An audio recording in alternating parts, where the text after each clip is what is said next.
ये है क्लास 11 की साइकोलॉजी का chapter second, methods of inquiry in psychology में।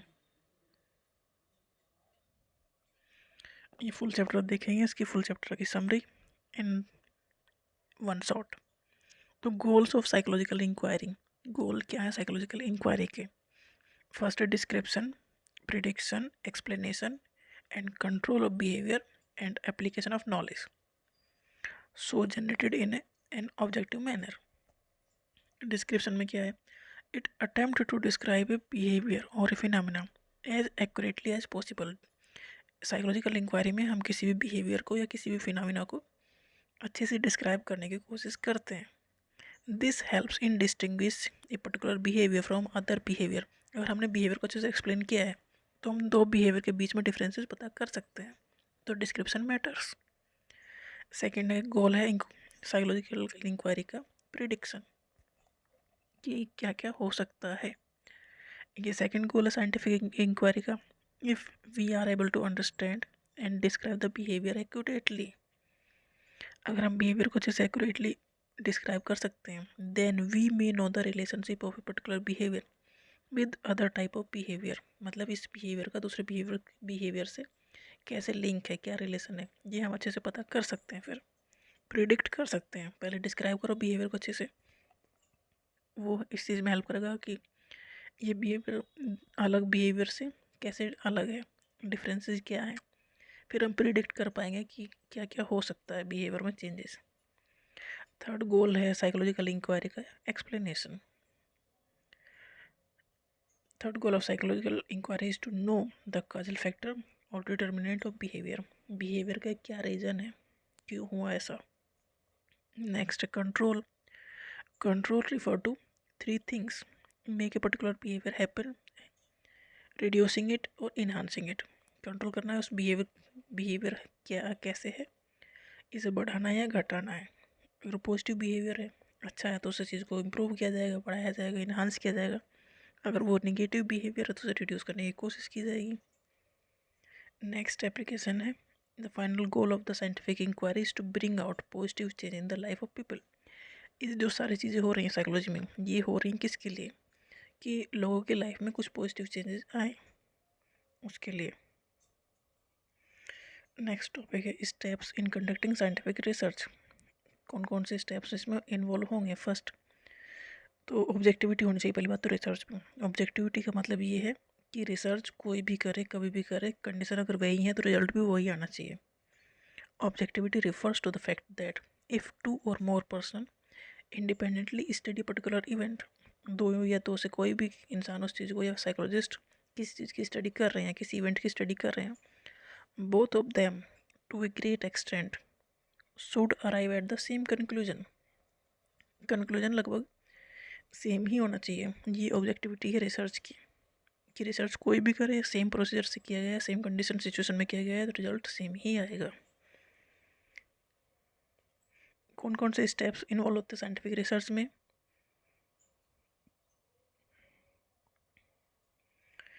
फर्स्ट है कॉन्सेप्चुअलाइजिंग ए प्रॉब्लम, प्रॉब्लम का पता करना क्या है। Selecting A topic for study, कि आपको किस चीज़ की इंक्वायरी करनी है, किस चीज़ का पता करना है, किस चीज़ पर रिसर्च करनी है, तो वो स्टडी को उस टॉपिक को सेलेक्ट करना। क्योंकि दिक्कतें तो बहुत सारी हैं, आप किस पे स्टडी करना चाहते हो वो सेलेक्ट करो।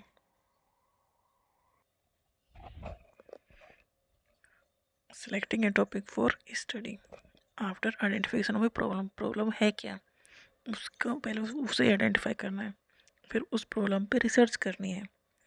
The researcher proceed by developing a tentative answer of the problem which is called hypothesis. वो एक टॉपिक पे रिसर्च कर रहे हैं, मतलब एक प्रॉब्लम पे रिसर्च कर रहे हैं, तो एक्चुअल में उसका सॉल्यूशन ढूंढने की कोशिश कर रहे हैं, तो पूरा टेंटेटिव आंसर ढूंढते हैं उसका, जिसे कहा जाता है हाइपोथेसिस। पहले ये काम हो गया, फिर उसके लिए डाटा कलेक्ट करते हैं। Collecting data requires a research design और a blueprint of the entire study. अब डाटा कलेक्ट करने के लिए हमें पूरा एक प्लान बनाना पड़ेगा कि कैसे स्टडी की जाएगी। जैसे कि participant in the study, study में कौन से पार्टिसिपेंट होंगे, कितने होंगे, क्योंकि वो इंसानों के ऊपर स्टडी की जानी है, क्योंकि साइकोलॉजी की स्टडी की जानी है। मेथड्स ऑफ डाटा कलेक्शन के क्या रखे जाएंगे, टूल्स कौन से यूज होंगे, प्रोसीजर क्या होगा डाटा कलेक्शन का, ये सारी चीज़ें इसमें सॉर्ट आउट की जाएंगी सेकेंड स्टेप में। थर्ड में ड्राइंग कंक्लूजन निकालना है। फिर analyse data so collected, data collect जो किया गया उसे एनालाइज करना है through the use of statistical procedure to understand what the data mean. मतलब डाटा हमने जो कलेक्ट किया है उसकी स्टडी करनी है, उसे एनालिसिस करनी है उसकी, और कंक्लूजन निकालना कि डाटा क्या कहना चाहता है या डाटा क्या रिप्रेजेंट कर रहा है। नेक्स्ट रिवाइजिंग रिसर्च कंक्लूजन, जो रिसर्च का कंक्लूजन आया है उसे रिवाइज करना है। If hypothesis is confirmed, again test based on new data and draw conclusion may be verified by future researchers. Thus researcher is a continuous process। मतलब जो पहले रिसर्च हो चुकी उस पर भी दोबारा से की जाती रहती है रिसर्च कि इसमें कुछ चेंज हुआ है या किया जा सकता है या बेटर रिजल्ट आ सकता है। तो रिसर्च तो एक कंटिन्यूस प्रोसेस है इन साइकोलॉजी। या methods of inquiry in psychology में कौन कौन से मेथड यूज होते हैं डाटा कलेक्शन के लिए। कुछ इंपॉर्टेंट मेथड है, observation method, experimental method, correlation, survey, psychological testing, case study, सब ये यूज होते हैं डाटा कलेक्शन के लिए। ऑब्जर्वेशन मेथड मतलब ऑब्जर्व करना, उसमें इन्वॉल्व होके या बाहर रह के। It is an effective method of describing behaviour. Observation method आप ऑब्जर्व कर रहे हो तो डेफिनेटली आप अच्छे से ऑब्जर्व कर रहे हो क्योंकि आप सामने हो, सामने से देख रहे हो, तो ये इफेक्टिव मेथड है डिस्क्राइबिंग बिहेवियर को डिस्क्राइब करने का। We remain aware of only a few things that we see daily. जो हम डेली देखते हैं वो सारी चीज़ें तो हमें याद नहीं रहती, कुछ ही चीज़ें याद रहती हैं। If we observe a person or event for some time we come to know many interesting thing about the person or the event. जो कुछ लोगों को अगर हम डेली देखते हैं तो उनके बारे में बहुत सारी चीज़ें पता लग जाती है क्योंकि हम उन्हें डेली ऑब्जर्व कर रहे हैं। But scientific observation differ from day to day observation in many research aspect. जो साइकोलॉजिकल इंक्वायरी या साइकोलॉजिकल रिसर्च के लिए जो ऑब्जर्वेशन किया जा रहा है वो समथिंग डिफरेंट है क्योंकि उसका एक पर्पज़ है, कोई टारगेट बना के वो किया जा रहा है। उसमें होता है कि फर्स्ट है selection. Psychologist do not observe all the behaviour that they encounter. जो इसमें ना सारे बिहेवियर को ऑब्जर्व नहीं किया जाता इस स्टडी में, किसी पर्टिकुलर पे ही फोकस किया जाता है। Rather they select A particular behaviour for observation.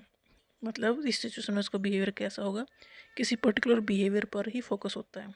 तो सिलेक्शन हमें ऑब्जर्वर जो साइकोलॉजिस्ट है या जो रिसर्चर है वो उस पर ये डिपेंड करता है कि वो बिहेवियर को कैसे ऑब्जर्व करे और किस बिहेवियर को ऑब्जर्व करे।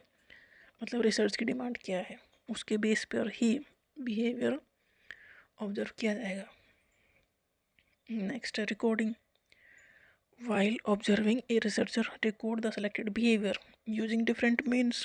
अगर बिहेवियर जो भी आपको ऑब्जर्व किया है उसे रिकॉर्ड करना जरूरी है, नहीं तो भूल जाओगे। उसे रिकॉर्ड कर सकते हो, नोट्स बना सकते हो, taking notes describing each activity. पूरी एक्टिविटी को एक्सप्लेन करने वाले नोट बना दो कि नेक्स्ट आप कहाँ कहाँ एक्सप्लेन करोगे, तो नेक्स्ट जो पढ़ेंगे लिखेंगे उस चीज़ को तो वो उस चीज़ को समझ सकें। Taking notes describing each activity in greater detail. वो नोट्स डिटेल में होने चाहिए। Using short hand, symbol, photograph, video recording, कुछ भी करो आप उसे रिकॉर्ड कर दो उस बिहेवियर को, जिससे जो नेक्स्ट अगर नेक्स्ट टाइम कोई भी स्टडी कर रहा है तो वो उसे अच्छे से स्टडी कर सके बिहेवियर को। इसलिए ज़रूरी है उसके जो रिकॉर्डिंग हो या नोट्स जो बनाए जाए वो डिटेल में हो, अच्छे से हो। नेक्स्ट होगा analysis of data. After the observation psychologist analyse what ever they have recorded. जो भी उन्होंने रिकॉर्ड किया वो उसकी एनालिसिस होगी, जो डाटा कलेक्ट किया उसकी एनालिसिस होगी, साइकोलॉजिस्ट करेंगे क्योंकि वो पर्टिकुलर बिहेवियर को स्टडी कर रहे हैं। Whatever they have recorded with the view to derive some meaning out of it. जो भी रिकॉर्ड उन्होंने किया उसे कुछ मीनिंग उससे निकालना है तो उस डाटा की एनालिसिस होगी। A good observer knows what सी और he is looking for. Observer जो है, जो साइकोलॉजिस्ट है, अगर वो अपने काम में अच्छा है तो उसे पता है कि उसे क्या रिकॉर्ड करना है। वाट सी और he is looking for, whom she want to observe, when and where. मतलब किसे रिकॉर्ड करना है, क्या रिकॉर्ड करना है, कब करना है, कहाँ करना है, ये सब गुड ऑब्जर्वर को पता है। Observation need to be made in what form, and observation will be recorded, and what method will be used to analyze the observed behavior. Observation mainly दो टाइप में होगी, नेचुरलिस्टिक होगी या कंट्रोल होगी, दूसरी पार्टिसिपेंट होगी या नॉन पार्टिसिपेंट होगी। नेचुरलिस्टिक जो ऑब्जर्वेशन है वो जो नेचुरल सिचुएशन है वो उसमें कोई आप चेंज नहीं कर रहे हो, बस दे बैठ के ऑब्जर्व कर रहे हो। और कंट्रोल में आप सिचुएशन को कंट्रोल कर रहे हो, तब देख रहे हो बिहेवियर में क्या चेंज आ रहा है। Main observation are done in a natural or real life setting, it is called naturalistic observation. In this case the observer makes no effort to control or manipulate the situation. मतलब naturalistic observation में कोई भी चीज़ नहीं किया जाता। जैसे कि आप हॉस्पिटल में ऑब्जर्व कर रहे हो, स्कूल में या डे केयर सेंटर में, बट जो कंट्रोल सिचुएशन है उसमें कुछ चीज़ों को कंट्रोल करके तब ऑब्जर्व करते हो, कुछ फैक्टर कंट्रोल करते हो, फिर देखते हो कि बिहेवियर में क्या चेंज आया है। नेक्स्ट है participant and non participant observation. Non participant मतलब आप उसमें पार्टिसिपेट नहीं कर रहे हो, मतलब जैसे कि कैमरे में देख रहे हो, आप कैमरा लगा रखा है आपने में किसी प्लेस पर, फिर आप एक दूर बैठ के देख रहे हो, तो ये नॉन पार्टिसिपेंट ऑब्जर्वेशन होगा। पार्टिसिपेंट मतलब आप उसको उस ग्रुप का हिस्सा बन के ऑब्जर्व कर रहे हो।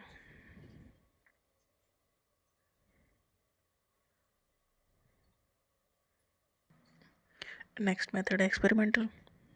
It is a carefully regulated procedure in which change are made in one factor. एक फैक्टर में चेंज किए जाते हैं, दूसरे फैक्टर में देखा जाता है कि क्या चेंज आया, दूसरा चीज़ इससे कैसे अफेक्टेड होंगी। Experimental are generally conduct to establish cause effect relationship. क्या करेंगे तो इसका इफेक्ट क्या होगा। Cause is the event being changed और मैनिपुलेटेड, फिर उसका इफेक्ट दिखाई देगा। एक्सपेरिमेंट करते तो उसमें वेरिएबल इंक्लूड होते हैं, कुछ डिपेंडेंट है कुछ इंडिपेंडेंट है। इंडिपेंडेंट वेरिएबल वो है, ये दोनों एक साथ ही चलेंगे। इंडिपेंडेंट एंड डिपेंडेंट वेरिएबल एक दूसरे के ऊपर डिपेंड है। Neither of them can be defined without the other, एक दूसरे के बिना डिफाइंड नहीं हो सकता। इंडिपेंडेंट वेरिएबल वो है जैसे कि हम पढ़ाई कर रहे हैं, ये इंडिपेंडेंट है, पढ़ाई करो या मत करो, बट जो रिजल्ट आएगा वो उसके ऊपर डिपेंड कर रहा है। तो जो इंडिपेंडेंट वेरिएबल है वो ये है कि आप काम करना या ना करना आपके कंट्रोल में है, बट इसके ऊपर डिपेंड है dependent variable. The variable on which the effect of independent variable is observed, इसके ऊपर ही इफेक्ट ऑब्जर्व किया जाता है। जैसे कि इंडिपेंडेंट ये है कि आप पढ़ाई करो या मत करो, बट इसके ऊपर ये डिपेंड है कि रिजल्ट कैसा आएगा, तो ये डिपेंडेंट वेरिएबल है। Dependent variable also known as response या आउटपुट, ये तो आउटपुट ही है इंडिपेंडेंट का, मतलब पढ़ाई करना या ना करना ये आपके हाथ में है, ये इंडिपेंडेंट है आप इसके लिए, बट उसका रिजल्ट क्या आएगा ये आपके हाथ में नहीं है, तो ये डिपेंड कर रहा है इंडिपेंडेंट वेरिएबल के ऊपर। तो एक्सपेरिमेंटल मेथड है उसमें एक्सपेरिमेंटल एंड कंट्रोल ग्रुप बनाए गए। Experimental group in which members of the group are expose to independent variable या manipulation. Control group is a comparison group which is treated in every way like the experimental group except that the manipulated variable is absent in it. Experimental group में कुछ change किया गया, control group में कोई change नहीं किया गया, उसे ऐसे रखा गया, फिर दोनों में जो बिहेवियर है उसे ऑब्जर्व किया गया। इसमें बनाया गया ये एक एक्सपेरिमेंट किया लैटाने और डार्ले ने, इसमें दो एक्सपेरिमेंटल ग्रुप रखे, एक कंट्रोल ग्रुप रखा, ठीक है। तो इसमें पार्टिसिपेंट लिए गए, मतलब मेंबर्स को बुलाया गया, इंसानों को बुलाया गया, वो पार्टिसिपेंट जो स्टेडियम पार्टिसिपेट करने वाले थे उन्हें 3 टाइप के रूम में रखा गया। In one room no one was present, control group में कोई चेंज नहीं किया गया, कोई दिक्कत नहीं उनके साथ, उन्हें बस ऐसे ही रखा गया कुछ लोगों को एक रूम में जहाँ उस रूम में पहले से कोई भी प्रेजेंट नहीं था। 3 ग्रुप बने, एक control group 2 experimental group. Control group के लोगों को एक कमरे में बैठा दिया गया, वहाँ पहले से कोई भी और नहीं था।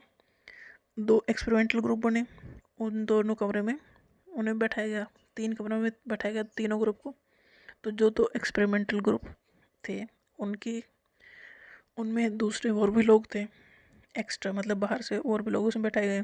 तो एक ग्रुप को बताया गया, एक एक्सपेरिमेंटल ग्रुप को बता दिया कि स्टडी हम यहाँ पर धुआं आएगा, स्मोक छोड़ा जाएगा, और एक एक्सपेरिमेंटल ग्रुप को कुछ भी नहीं बताया। तो तीनों ग्रुप को जब धुआं तीनों कमरों में छोड़ा गया तो उनका बिहेवियर फिर नोट किया गया। 3 ग्रुप हैं, एक कंट्रोल, 2 एक्सपेरिमेंटल ग्रुप, 3 रूम में बैठा दिए। जो कंट्रोल ग्रुप है उसमें उनके अलावा कोई और बाहर का मेंबर नहीं थे। एक्सपेरिमेंटल ग्रुप में बाहर के मेंबर भी वहाँ, एक्स्ट्रा मेंबर वहाँ प्रेजेंट थे उन 2 कमरों में। एक एक्सपेरिमेंटल ग्रुप को बता दिया गया कि स्मोक इसमें छोड़ा जाएगा, धुआं इसमें छोड़ा जाएगा, और एक एक्सपेरिमेंटल ग्रुप को कुछ भी नहीं बताया। अब 3 ग्रुप हो गए 3 कमरों में। तो जब धुआं छोड़ा गया तो पहले कंट्रोल ग्रुप ने बहुत रिपोर्ट किया, तुरंत किया कुछ गड़बड़ है, धुआं आ रहा है। उसके बाद उन लोगों ने रिपोर्ट किया जिन्हें हमने कुछ नहीं बताया था। उस सबसे बाद में उन्होंने रिएक्ट किया जिन्हें पता था कि स्मोक आएगा, तो बिहेवियर में इफेक्ट आ गया। नेक्स्ट है कोरिलेशन रिसर्च। कोरिलेशन रिसर्च का मतलब यह है कि एक फैक्टर का असर दूसरे फैक्टर पर पड़ता है। ये पॉजिटिव हो सकता है, नेगेटिव हो सकता है, या कोई इफेक्ट ना हो, ये भी हो सकता है। The strength and direction of the relationship between 2 variable is represented by a number known as correlation coefficient. तो पॉजिटिव इफेक्ट भी हो सकता है, नेगेटिव हो सकता है, जीरो भी हो सकता है।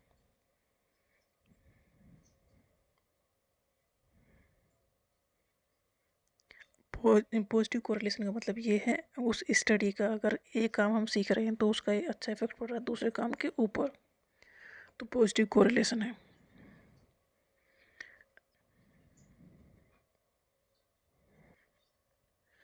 Next negative correlation. Negative correlation का मतलब ये है कि अगर एक चीज़ का इफेक्ट दूसरे चीज़ के ऊपर नेगेटिव पड़ रहा है, मतलब हम ज़्यादा घंटा खेलकूद में दे रहे हैं तो पढ़ाई करने के लिए कम घंटा मिल रहे हैं, तो ये दोनों का जो रिलेशन होगा ये नेगेटिव कोरिलेशन हो गया। मतलब एक चीज़ काम कर रहे हैं तो दूसरे काम पर उसका नेगेटिव इफेक्ट पड़ रहा है। एक है जीरो कोरिलेशन, मतलब 2 काम इंडिपेंडेंटली करे तो उनका एक दूसरे के ऊपर कोई इफेक्ट नहीं पड़ रहा, तो ये जो जीरो कोरिलेशन हो गया। नेक्स्ट मेथड है इसमें सर्वे रिसर्च, सर्वे करना। Survey research came into existence to study opinion, attitude and social facts. पता करते सर्वे करके।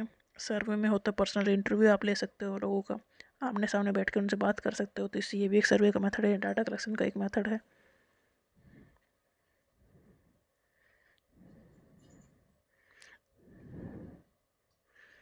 जो पर्सनल इंटरव्यू है वो 2 टाइप का लिया जा सकता है, स्ट्रक्चर्ड या अनस्ट्रक्चर्ड। जो स्ट्रक्चर्ड इंटरव्यू है उसमें सब डाटा, उसमें सारे क्वेश्चन होंगे, वही क्वेश्चन आपको पूछने होंगे। जो अनस्ट्रक्चर्ड इंटरव्यू है उसमें आप अलग से क्वेश्चन पूछ सकते हो। तो जो स्ट्रक्चर्ड इंटरव्यू है मतलब सारे क्वेश्चन लिखे गए हैं, उसमें थोड़ी आज़ादी कम मिलेगी इंटरव्यू लेने वाले को, और इसे कहेंगे क्लोज एंडेड क्वेश्चंस, क्योंकि एक्स्ट्रा क्वेश्चन आप पूछने के लिए ज़्यादा अलाउ नहीं है। बट जो अनस्ट्रक्चर्ड इंटरव्यू है इसमें इंटरव्यू लेने वाला कुछ भी पूछ सकता है, इन्हें ओपन एंडेड क्वेश्चन भी कहेंगे। नेक्स्ट सर्वे का ही क्वेश्चनरी मेथड। क्वेश्चनरी सर्वे इसमें ये होता है कि एक पेपर पे छपवा दो सारे क्वेश्चंस और उसमें ऑप्शन दे दो और उन्हें बांट दो सब में, और उनसे उनका रेस्पॉन्स ले लो वो क्या कहना चाहते हैं। तो क्वेश्चन सर्वे में ये होता है, उन्हें मार्क करने होते हैं आंसर्स।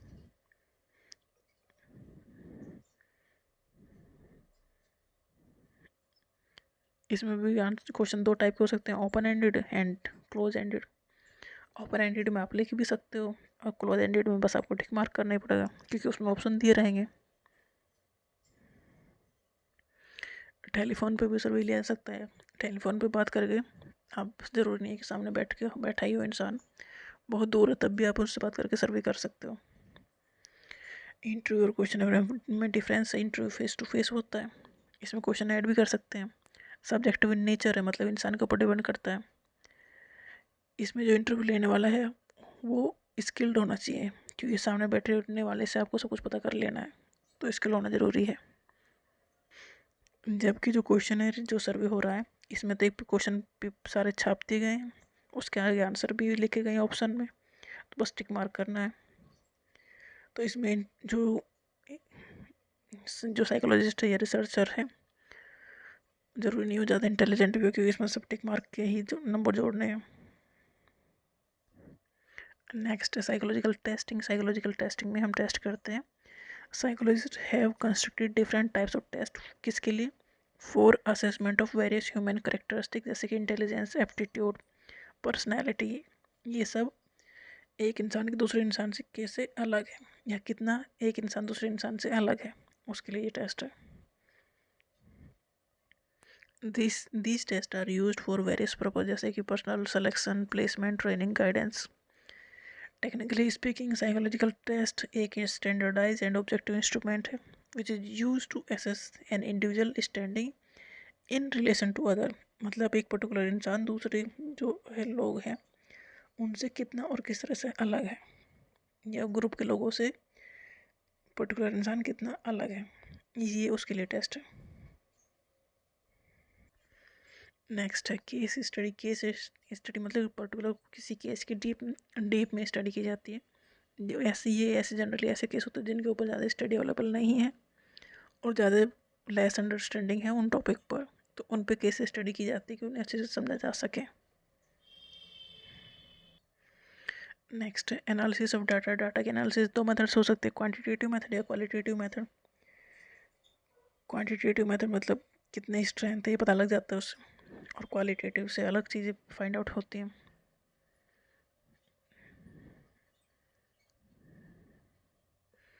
जो क्वालिटेटिव ह्यूमन एक्सपीरियंस है जो है वो काफ़ी कॉम्प्लेक्स है, उन्हें नरेट ही किया जा सकता है, तो उसकी ये क्वालिटेटिव स्टडी उस चीज़ में काम आती है, एक्सपीरियंस को नोट करने में, एक्सप्लेन करने में। इनकी जो इंसान है ना, उस इंसानों की स्टडी क्वांटिटेटिव में से कम और क्वालिटेटिव मेथड से ज़्यादा की जा सकती है। नेक्स्ट है लिमिटेशन ऑफ साइकोलॉजिकल इंक्वायरी। इसमें कुछ डेफिनेटली लिमिटेशंस हैं साइकोलॉजिकल इंक्वायरी की, क्योंकि ट्रू जो 0 पॉइंट तो से मिलता नहीं है। ऐसे नहीं कोई इंसान एकदम जीरो से शुरू करेगा, उसमें कुछ ना कुछ इंटेलिजेंस है ही है, तो इसमें ट्रू 0 पॉइंट नहीं मिलता। Relative nature of psychological tool. जो साइकोलॉजिकल टूल बनाए जाते हैं वो हर जगह अप्लाई नहीं होते। जैसे कि अगर कोई चीज़ बनाई गई, कोई एक्सपेरिमेंट बनाया गया अर्बन एरिया के लिए, तो रूरल एरिया में वो काम नहीं करेगा, तो इसमें एक ड्रॉबैक है इस चीज़ का। सब्जेक्टिव इंटरप्रिटेशन है क्वालिटेटिव डाटा का, मतलब जो रिसर्चर है उसके ऊपर डिपेंड कर रहा है वो कैसे इंटरप्रिटेट करेगा डाटा को, तो ये एक लिमिटेशन है। इसमें इथिकल इशू क्या हो सकते हैं साइकोलॉजिकल रिसर्च में? रेस्पेक्ट करना है पर्सन की प्राइवेसी को जिसके ऊपर एक्सपेरिमेंट किया जा रहा है या रिसर्च की जा रही है, क्योंकि वो पार्टिसिपेंट है, वो इंसान है। Choice to participate in study, उनकी चॉइस होनी चाहिए कि वो इसमें पार्टिसिपेट करना चाहते हैं कि नहीं। Protecting the participant in the study from any harm, जो पार्टिसिपेट जिसने किया उसे कोई नुकसान ना हो, और जो भी रिसर्च का बेनिफिट है वो उनके साथ शेयर किया जाए। इंपॉर्टेंट एस्पेक्ट है कि वॉलेंट्री पार्टिसिपेशन, वो उन्हें पता हो कि वो अपनी इच्छा से इसमें पार्टिसिपेट करे रिसर्च में। इन्फॉर्म्ड कंसेंट उनका लेना है, इन्फॉर्म उनसे पूछ के उन्हें बताना है कि इस एक्सपेरिमेंट में क्या क्या हो सकता है, इन्फॉर्मेशन उन्हें होनी चाहिए, तब ये करना है। मान लो किसी को इलेक्ट्रिक शॉक देने की जरूरत पड़ेगी एक्सपेरिमेंट में, तो आपको ये पहले बताना है उसे। डीब्रीफिंग करनी है। Once the study is over the participant are provided with the necessary information to complete their understanding of research. It ensures that participants leave the study in the same physical and mental state as when they entered. मतलब उसी state में वो research हमने पूरी करने के बाद वो इसी कंडीशन में हो जिस कंडीशन में वो आए थे, तो उन्हें सब कुछ अच्छे से पता हो। Next sharing the result in the study of the study, जो भी रिजल्ट आएगा वो शेयर करना है। In psychological research after collecting information from the participants, researcher analyse the data और उससे निकालना है conclusion. It is obligatory for the researcher to share the result of the study with them. Researcher ने क्या study की है, उसका क्या रिजल्ट आया, ये उनके साथ शेयर करना है। Confidentiality of the data source, definitely ये तो रखना ही पड़ेगा, जो भी डाटा कलेक्ट किया है वो कॉन्फिडेंशियल रहना चाहिए, वो बस रिसर्च में यूज होना चाहिए, ना कि पर्सनल बेनिफिट के लिए।